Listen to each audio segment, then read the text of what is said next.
Hey guys, it's Casmus Lego, and today I'm really excited to be showing you my custom Lego Master Chief in anticipation for the release of Halo Infinite, the continuation of the story that left off 5 years ago with Halo 5 Guardians, and the beginning of a new age for Halo fans, myself included. I have been really looking forward to Infinite since 343 announced they would be working on Halo 6, and of course there have been multiple delays as with most other content, but thankfully the wait is over, and as of now we can experience all that 343 has to offer. I have been really excited to play the campaign specifically, and of course the multiplayer has been excellent too. You know, we had the amazing opportunity to play the multiplayer during the beta period, and while I may not be the best Halo player, I still had so much fun playing online with friends.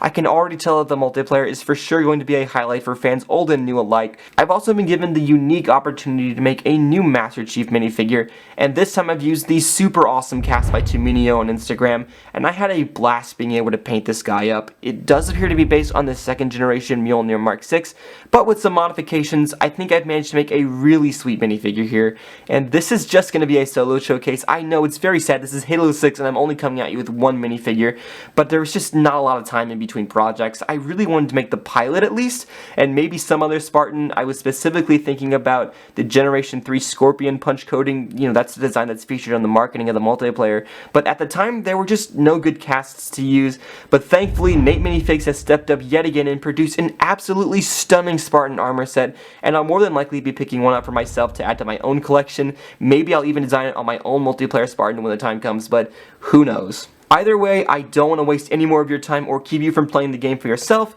so that's it for this introduction. Let's go ahead and take a look at Spartan 117 Master Chief.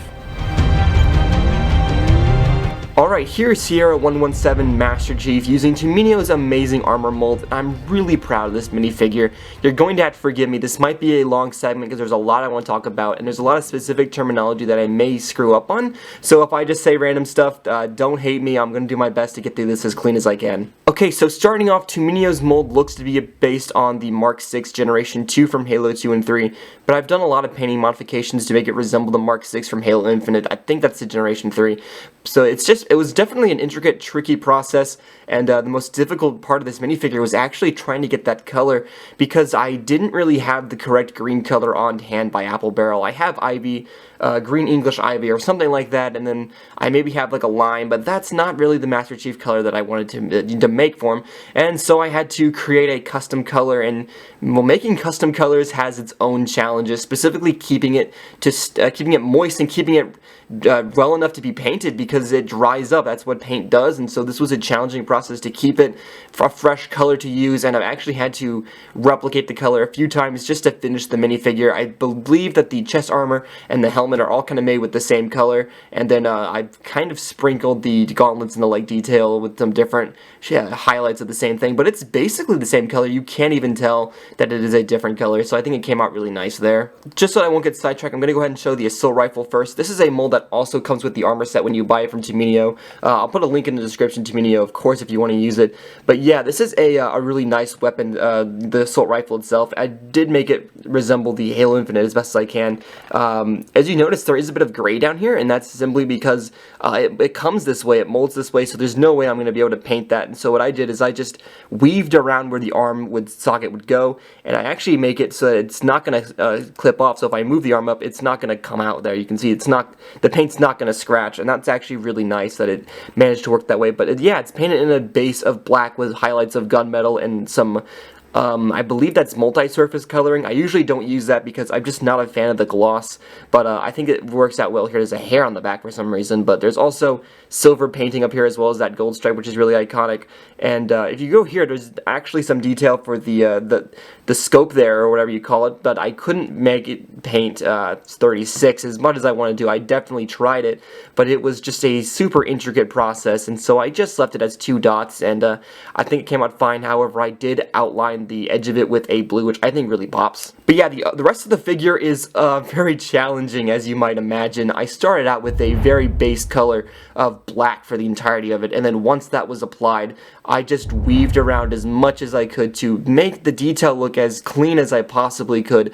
Some of my favorite favorite parts are actually the chest down here. I think that came out really nice, and also the visor specifically. That was difficult because gold is a thick color. I'm not gonna lie to you, it's a difficult thing to work with, and I somehow managed to make it look as clean as I could. The helmet itself actually is really nice. I specifically love that. And if I move to the back, you can see that I also did do a lot of detail on the back. This was a lot more challenging than the front, but I think I managed to make it work. You can kind of see how this is specifically based on the Generation 2 armor, how you can see that this is not really accurate to Halo Infinite, and that's totally fine. I was aware of that going into purchasing the armor set, that it was not going to be perfect. This was before NateMates, he uploaded his, and speaking of NateMates, by the way, I would appreciate if you all show him some patience. He is a hard worker, and he's doing the best he can to present you the best armor molds and 3D prints that you can, and I realize that on Instagram he gets a lot of flack for not sometimes responding to orders, and that's just because there's so much going on over there, so I'd appreciate if you kind of chill out there. But anyway, yeah, this was made a long time ago. I actually ordered the parts to do Tuminio's armor mold back in January of this year. This was, as I mentioned, before NateMates released his, and so I really just had to work with what I had, and this was fine. I was aware of this. I liked this, actually. It turned out really nice. There's even detail that doesn't really resemble the armor. For instance, underneath the shoulder pads there is a bit of sculpting down there. I'll remove the chest piece eventually so that I can show you the rest of the sculpting, because there is a bit of detail underneath the arms there. But yeah, definitely an intricate process, not the most fun I've ever had. I've even added detail to down here, such as the gunmetal detailing, and there's also the 117 painted up there. That came really nice. The highlights in the flashlight bits right there look really nice. There is detail, of course, on the edge of the shoes down there, and then on the top there is some more detail that was really difficult to paint, but I think it came out really nice.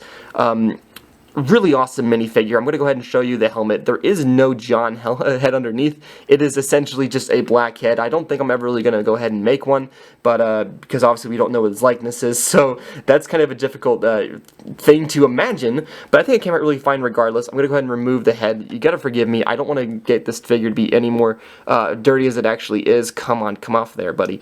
Okay, there we go. So yeah, starting off with the torso, that's it. There's no detail on the torso, as you might imagine. There is maybe a few, there's some gunmetal highlights to kind of show the rest of the detail that I had to paint on.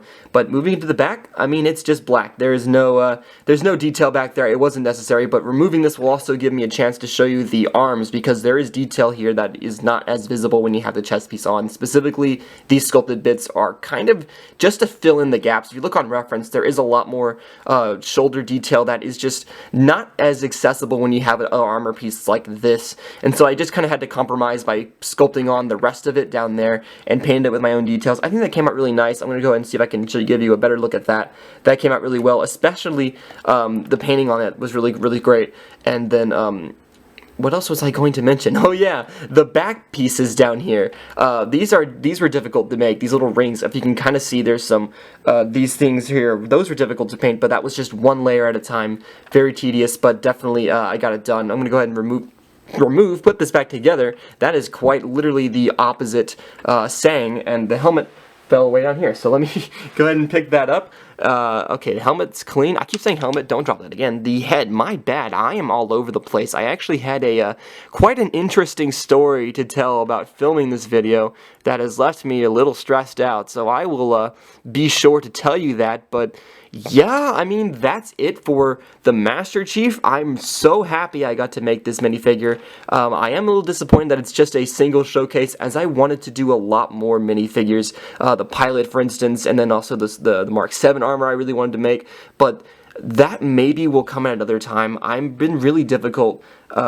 I've been using my time very wisely working on the Lord of the Rings Two Towers minifigures, and so this was something that I did 4 weeks ago. I made a lot of stories about it on Instagram, along with the Harry Potter figures. I was kind of working on these at the same time, and so this was done a long time ago, and I'm just really happy to have it done. It's a great minifigure. One last detail I want to point out is that there is also detail onto the hands itself. Both hands are painted with this detail, which is something I don't usually do. I don't like painting onto hands because they scratch off. There's no way you can keep that from coming off, but I've applied sealant onto it, and I barely touch this minifigure aside from when I need to do photos and videos, so I think it's going to stay on there for a while. But yeah, this detail, there's some on the arm, detail on the hand, and then on the other hand, there is the exact same painted detail. Some of the most challenging work of this minifigure was those arms specifically, but I got them down, and they look really well, and I'm very proud of them. So that is it for the Master Chief and this Halo Infinite showcase.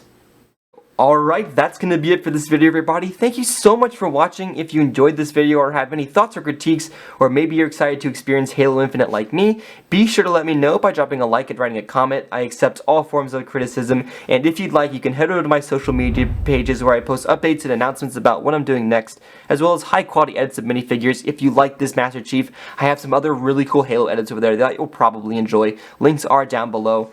But as always, I'll see you next time. Goodbye.